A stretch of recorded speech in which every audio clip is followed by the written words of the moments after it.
दूत अवधपुर पठवहु जाई, आनहि नृप दशरथ हैं बुलाई। मुदित राउ कही कृपाला, पठयु दूत बोली ते ही काला। जाकर अयोध्या को दूत भेजो जो राजा दशरथ को बुला लावे। राजा ने प्रसन्न होकर कहा कि हे कृपालु, बहुत अच्छा।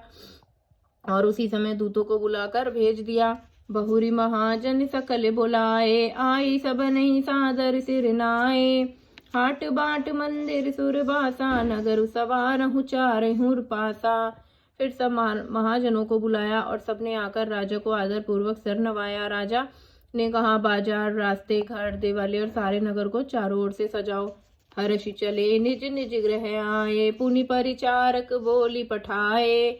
रचहु विचित्र वितान बनाई, सिर धरि वचन चले रघु सचुपाई। महाजन प्रसन्न होकर चले और अपने अपने घर आए। फिर राजा ने नौकरों को बुला भेजा और उन्हें आज्ञा दी कि विचित्र मंडप सजाकर तैयार करो। यह सुनकर वे सब राजा के वचन सिर पर धरकर और सुख पाकर चले। पठहु बोली गुनी तिन्हें सनाना, जे बितान विधि कुशल सुजाना। बिदहि बंदी तिन किने अरम्बा, बिरचे कनक कदली के खम्बा। उन्होंने अनेक कारीगरों को बुला भेजा जो मंडप बनाने में कुशल और चतुर थे। उन्होंने ब्रह्मा की वंदना करके कार्य आरंभ किया और पहले सोने के केले के खम्बे बनाए। हरित मनेन के पत्र फल, पद्मराग के फूल। रचना देखी विचित्रती, मनु बिरची कर भूल। हरी हरी मणियों, पन्ने के पत्ते और फल बनाए तथा पद्मराग मणियों, माणिक के मृग बनाए। मंडप के अत्यंत विचित्र रचना देखकर ब्रह्मा जी का मन भी भूल गया।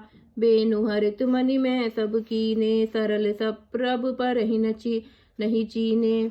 कनक कलित अहि बेली बनाई, लखी नहीं पारई सपरन सुहाई। बांस सब हरी हरी मणियों, पन्ने के सीधे और गांठों से युक्त ऐसे बनाए जो पहचाने नहीं जाते हैं कि मणियों के हैं या साधारण। सोने की सुंदर नागबेली पान की लता बनाई जो पत्तों सहित ऐसी भली मालूम होती थी कि पहचानी नहीं जाती थी। तेही के रची पची पंद बनाए, बिच बिच मुकुता दाम सुहाए। मानिक मरकत कुलिस पिरोजा, चिरी कोरी पची रचे सरोजा। उसी नाग बेली के रचकर और पच्ची कारी करके बंधन बांधने की रस्सी बनाए। बीच बीच में मोतियों की सुंदर झालरें हैं। माणिक, पन्ने, हीरे और फिरोजे इन रत्नों को चीर कर, कोर कर और पची कारी करके इनके लाल, हरे, सफेद और फिरोजी रंग के कमल बनाए। किए भृंग बहुरंग विहंगा, गुंज ही कूज ही पवन प्रसंगा। सुर प्रतिमा खम्बन गढ़ी टकाड़ी, मंगल द्रव्य लिए सब ठाड़ी। भौरे और बहुत रंगों के पक्षी बनाए जो हवा के सहारे गूंजते और कूजते थे। खम्भों पर देवताओं की मूर्तियां गढ़कर निकाली जो सब मंगल द्रव्य लिए खड़ी थी। चौके भांति अनेक पुराई, सिधुर मणि में सहज सुहाई। गजमुक्ताओं के सहज ही सुहावने अनेकों तरह के चौक पुराए।